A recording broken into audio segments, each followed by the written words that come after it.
കഴിഞ്ഞ 732 ദിവസങ്ങൾ ഗാസയിൽ അശാന്തി വിളയാടിയ 2 വർഷം.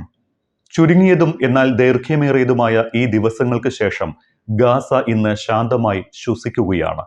ബോംബുകളുടെയും വെടിയുണ്ടകളുടെയും ഷെല്ലുകളുടെയും മണമില്ലാതെ. അമേരിക്കൻ പ്രസിഡന്റ് ഡൊണാൾഡ് ട്രംപ് ആവിഷ്കരിച്ച സമാധാന പദ്ധതിയുടെ ആദ്യഘട്ടം ഇസ്രായേലും ഹമാസും അംഗീകരിച്ചതോടെ വെടിനിർത്തൽ നിലവിൽ വന്നിരിക്കുകയാണ്.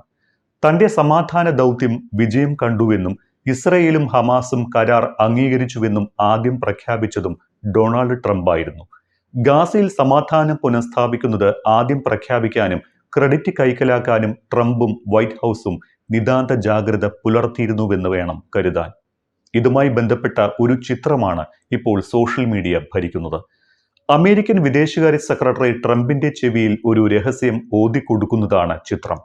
ഈ രഹസ്യം പറച്ചിലിനു പിന്നാലെയാണ് ട്രംപ് ഗാസയിലെ വെടിനിർത്തൽ മാധ്യമങ്ങളോട് പ്രഖ്യാപിക്കുന്നതും.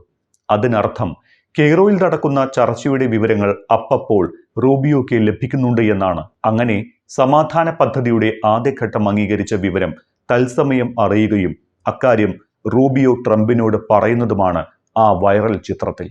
3 ദിവസമെടുത്ത് 56 മണിക്കൂറോളമാണ് കെയ്റോയിൽ ഈജിപ്തിന്റെയും ഖത്തറിന്റെയും മധ്യസ്ഥതയിൽ സമാധാന പദ്ധതിയിലെ നിർദ്ദേശങ്ങൾ ഇസ്രയേലുമായും ഹമാസുമായും ചർച്ച ചെയ്തത്. 3-ാം ദിവസത്തെ ചർച്ച നടക്കുന്ന സമയം വൈറ്റ് ഹൗസിൽ കൺസർവേറ്റീവ് നേതാക്കളുമായി വട്ടമേശ സമ്മേളനത്തിലായിരുന്നു ട്രംപ്. അതിനിടയിലും കെയ്റോയിലെ ചർച്ച നിരീക്ഷിക്കാൻ വിദേശകാര്യ സെക്രട്ടറി മാർക്കോ റൂബിയോയെ ട്രംപ് ചുമതലപ്പെടുത്തുകയും ചെയ്തു. ട്രംപിന്റെ പശ്ചിമേഷ്യൻ ദൂതൻ സ്റ്റീവ് വിറ്റ്കോഫ് കെയ്റോയിൽ ചർച്ചയിൽ പങ്കെടുക്കുന്ന സമയം തന്നെ ഇതിനായുള്ള നീക്കങ്ങളും നടക്കുന്നുണ്ടായിരുന്നു. അവിടെ സമാധാന കരാർ പാലിക്കാമെന്ന് ഇരു കൂട്ടരും അംഗീകരിച്ചപ്പോൾ തന്നെ വൈറ്റ് ഹൗസിൽ മാർക്കോ റൂബിയോയ്ക്ക് ഇത് സംബന്ധിച്ച വിവരം ലഭിച്ചു. ഇതിന് പിന്നാലെയാണ് റൂബിയോ ട്രംപിന്റെ അരികിൽ വന്നതും ചെവിയിൽ രഹസ്യമന്ത്രം ഓതിയതും. പിന്നീട് നടന്നത് ട്രംപിന്റെ സമാധാന പ്രഖ്യാപനമായിരുന്നു.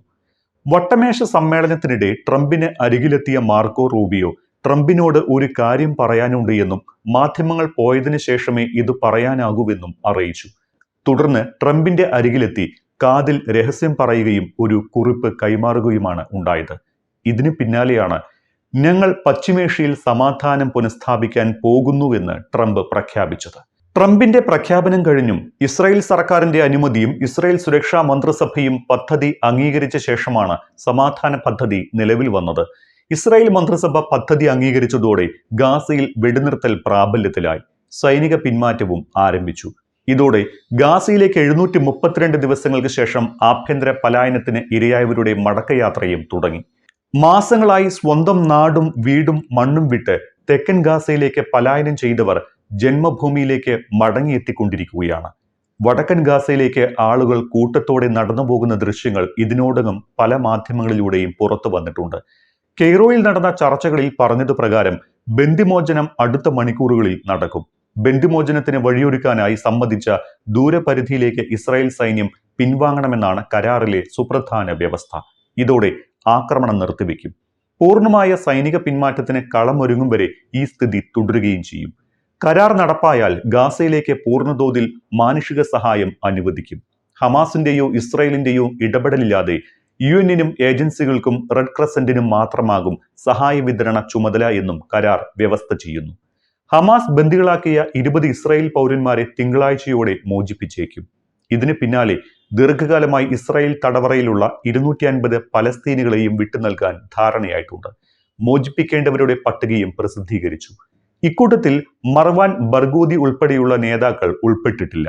ഗാസയിൽ ഇസ്രായേൽ സൈന്യം പിടികൂടി തടവിലാക്കിയ 1700 പേരെയും കരാറിന്റെ ഭാഗമായി മോചിപ്പിക്കും.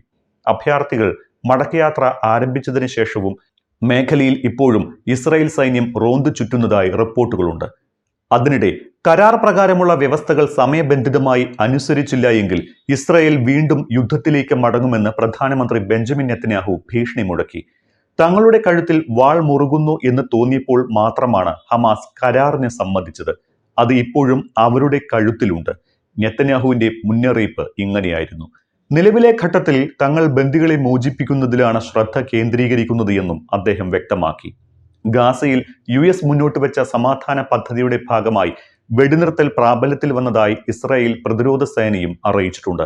കരാറിന്റെ ഭാഗമായി ഇസ്രായേൽ സൈന്യം ഗാസയിൽ നിന്ന് ഭാഗികമായി പിന്മാറിയതായും അധികൃതർ വ്യക്തമാക്കി.